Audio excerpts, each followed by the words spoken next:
Il y a une semaine, j'ai décidé de faire une vidéo sur la panne de lecture. Et qui, pendant le temps de la vidéo, est tombé en panne de lecture? C'est moi. Voilà, j'espère que vous apprécierez cette vidéo.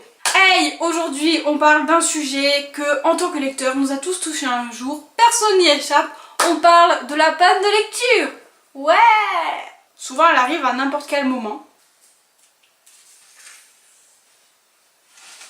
Salut! Moi, c'est la panne de lecture. Je suis sûre qu'on va très bien s'entendre. Non. Mais si! Ton livre se finit par un immense meurtre. Un coup de poignard dans le dos. Voilà la fin. Pas besoin de lire.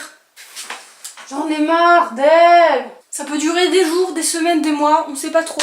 C'est souvent dans ces moments-là que tu trouves ta patte grandissante et tu as tellement envie de la finir.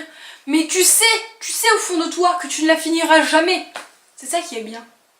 Pour la combattre de manière simple, souvent il suffit de reposer le livre sur l'étagère et de plus s'en occuper pendant un petit moment. Souvent ça marche. À la place de lire, il faut faire autre chose. Down for moi.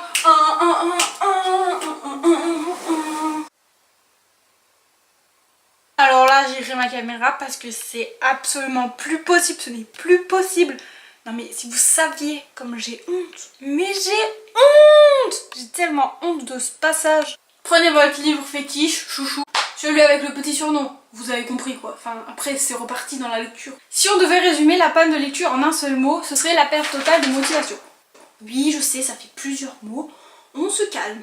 On perd tous un jour notre motivation pour faire quelque chose et malheureusement ça arrive dans tous les domaines.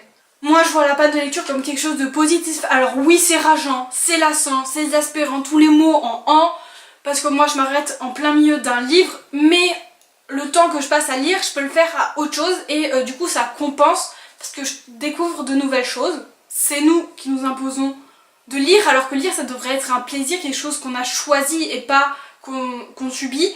Donc si on n'a pas la motivation pour lire, on ne devrait pas lire tout simplement. J'espère que cette vidéo vous aura plu. Cette semaine j'ai testé un nouveau concept comme la semaine dernière dont je ne suis on ne peut plus fière.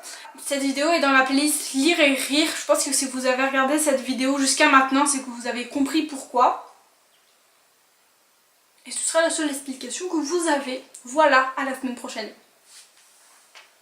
Et vous y avez cru? Eh ben oui. Ça part complètement dans tous les sens, c'est horrible.